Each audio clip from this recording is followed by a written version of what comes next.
Hello everyone, it is Karan Gerber here for Graphic 45. This month's project I wanted to share with you, I had to level up a past kit, and I chose the Voyage Beneath the Sea Treasure Chest and Stowaway album designed by Annette Green. And I wanted to show you a few of the changes that I made with mine. And then I'm going to share another tutorial with you on how I created my Christmas journal. But I will be using the Voyage Beneath the Sea collection to do that.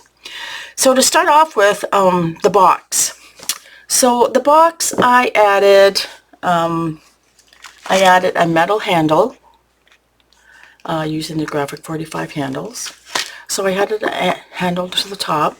Now I don't have the packaging, but I added some brass door pulls on the side, so it'd be easy to lift up the box.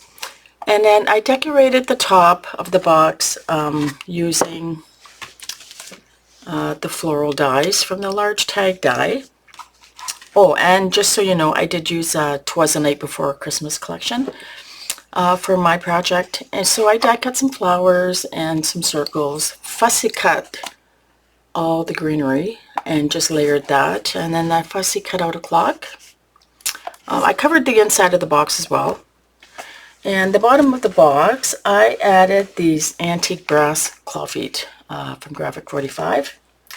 So I put that on the bottom, covered the bottom of my box and the inside of the box as well. So there's the box and the changes I made on the box. I think it's gorgeous. I think that box turned out wonderful. And then on the little mini, so I did decorate the cover a bit. And Annette had in her pages, Annette originally kept her pages single. I decided to create pockets out of mine, so I joined my pages together on the top, the side, and the bottom, but I left room to add tags or some of the journaling cards that I cut from the Twas the Night Before Christmas collection. And I also hid that spine piece.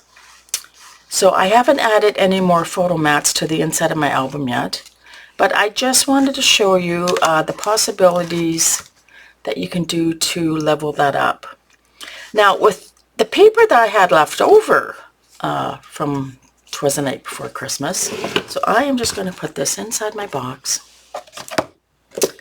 I created a Christmas journal. So this measures 10 by 6, just to make sure we get lots of use of the paper. I added some on the chipboard. I backed them with paper from the collection, and I added actually one of the clocks from the clock set that was in the original kit. I fussy cut, I shouldn't say I fussy cut, I die cut some florals, again using the florals from the large tag die, and fussy cut out some of the greenery from one of the papers. I created a great little detail cover here. I fussy cut out that Santa, popped him up on one of the other images, and then put some acetate and die cut a circle there just to add some more detail. I'm just going to give you a quick walkthrough of my journal. Now I also, I didn't follow the binding on my journal. I actually stitched mine together by hand, and I'm going to show you how I did that in my other tutorial. So I have some photo mats in here. I added some tuck spots to add some more photo mats, some of the journaling cards that I cut out from one of the sheets. And so all the papers are different lengths throughout. There's one of the clocks I used just as a belly band wrap over. There's the stitching. I will show you how I did that in my tutorial. So I don't have any photo mats on here yet, but imagine the possibilities to add pockets and flips, and there's so much you could do with this. So to get started, I'm just going to put this aside. I'm going to pull my other papers out from the Voyage Beneath the Sea, and we can get started. I'm going to create my sample, a sample for you exactly have I done here, or close to what I've done here, using the Voyage Beneath the Sea collection. And for the measurements, so the main cover is 12 by 10. The second page is 11 3/4 by 9. The third page is 11 3/4 by 7.5. The fourth page is 10 by 6 3/4, and then page number 5 is 9 3/4 by 5 3/4.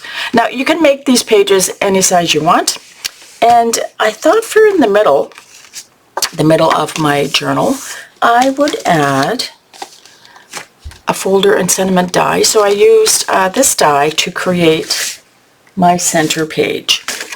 So now I've got to go and ink all of these papers inside and out. So I'm going to do that right now, and I will be right back. Okay, so I've got all my papers inked using the natural linen from Graphic 45, and I kind of centered. So I have my papers all folded, a nice crisp edge. Be sure to use a bone folder for that step, please.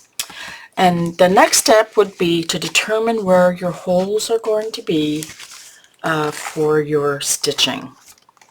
So I kind of centered my papers where I wanted them to be. They were all folded in half, as these are all folded in half.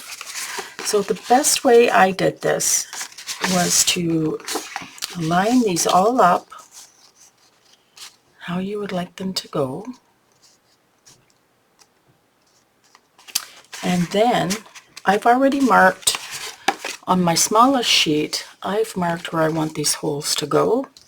So I've got a mark at 1 inch, at 3 inch, and at 5 inch, according to my ruler. So I've got a dot there, and that is where I'm going to place my holes. But first, I am going to line up. I might line up, I'll start with 2. Actually, I can add a third one. And the way I do it, and I'm not saying this is the right way to do it, this is how I do it. Maybe you have an easier way, or you've seen an easier way, but this is how I've done my journals. So I kind of line that up where I want the papers to be, how I want them to overlap each other. Keep them very still. I grab my paper piercer. This is Dress My Craft, and I am going to pierce where that hole is going to go, just like that. And that's gone through all 3 sheets, as you can see, right on the spine there. So I'm going to take my shortest one again and line up the rest of my papers how I want these to go, including my cover. So I have my cover in here too. Excuse me. And I'm going to do the exact same thing I just did. Make sure they're nice and crisp on the spine there. I'm going to grab my smallest one. Actually, I think what I'll do is I'll line all these up just to make sure. I think that'll be fine. Okay.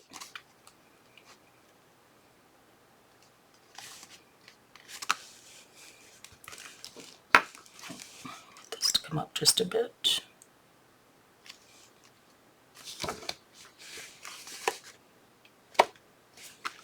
And then I'm going to pierce through those sheets again. Just like that. Okay, and you can see it's right on the spine.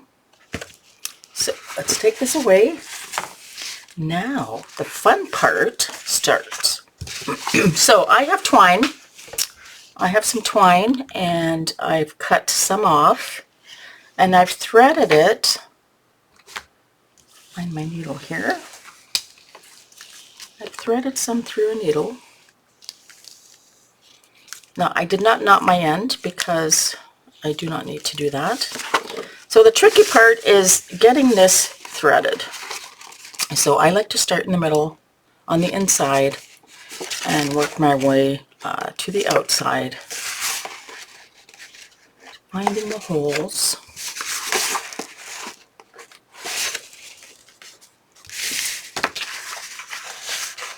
At first it's a little awkward when you're trying to get the first hole to line up. It gets a little easier as you work your way down the album. So I've got that first one there. So I'm just going to pull that through. So I'm going to line those up.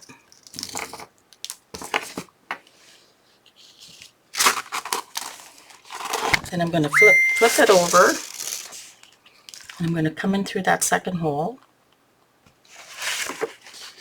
And again, I have to kind of go through here. This is the awkward part, in my opinion.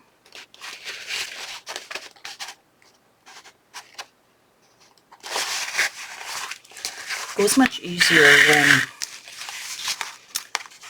you get them all bound. So I just want to make sure I'm hitting the right hole.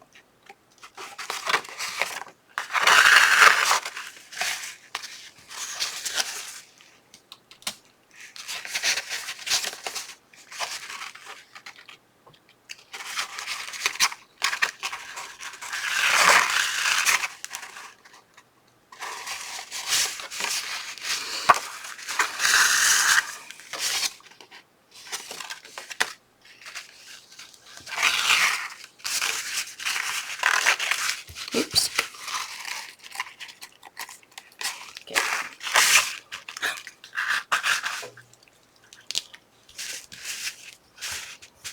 You do have to move them around a bit just to make sure.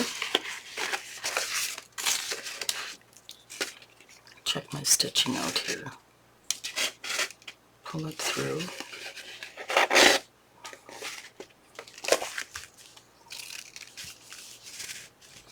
And then we are going to go through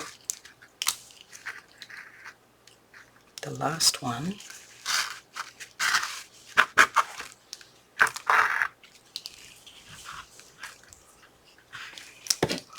I am actually going to go back up through the first hole. This should be able to go right through now. Yeah, I'm going to go back up through the first one.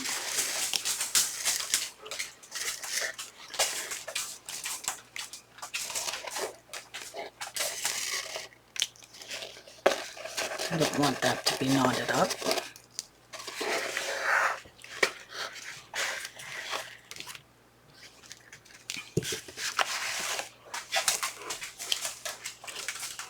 And then I'm going to come back in through the second one again. I like to double mine up a bit. I'm going to come back through the second. And it should line up much easier now. And then I'm going to come down to the third, and it's going to go right through. And I want to come back into the second one again. Now that's how I do my binding when I do my handmade journals. This one I did, my sample one I did so that my knots were on the outside. But this one I've done it so that my knots are going to be on the inside. There's no real...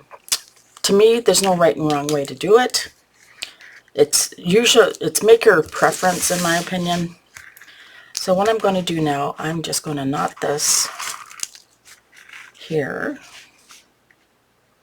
And I like to wrap it around that inside stitching. Actually, just to make it a little bit easier, I'm going to trim this.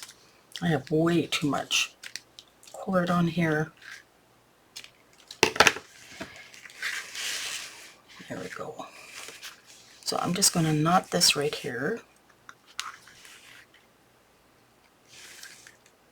I might even just tie it in a bow. So there is the binding. There we go. So just to show you your flip through now, in the little folder. Now you can decorate these pages any way you want. I wanted to show you what I started doing on the cover. And on my Christmas one, I did apply, where's that extra hemp, some wired ribbon for a closure.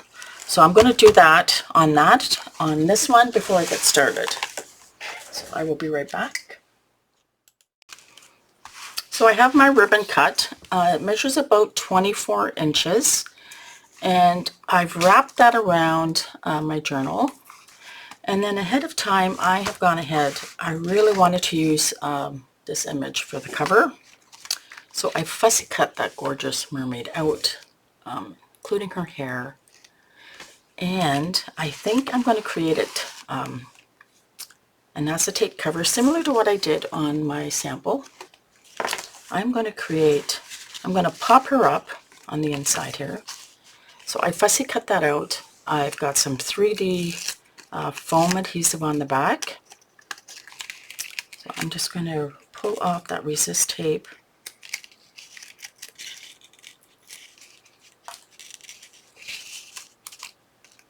Now I didn't decorate the inside of the album at all, or the journal, but there is lots you can do with this considering the amount of paper I have remaining on this collection. So I want to try and line her up.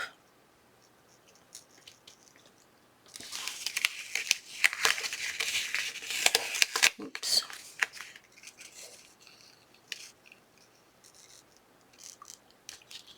There we go. So I've got her lined up.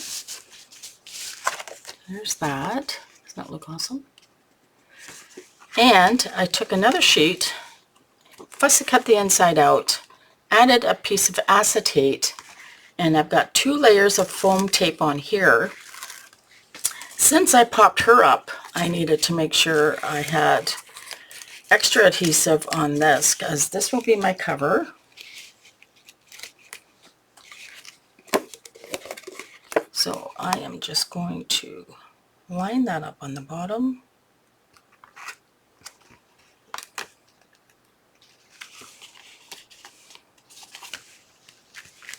Now I see that I may need to trim a little bit on the top there. Just a little bit of overlapping. Look at that. I was thinking I might put some glitter and stuff in there, but I love it. Just, it looks like she's looking in through a window into a submarine. And that's going to be my cover on here. So there is my level up of the Voyage Beneath the Sea collection from Graphic 45.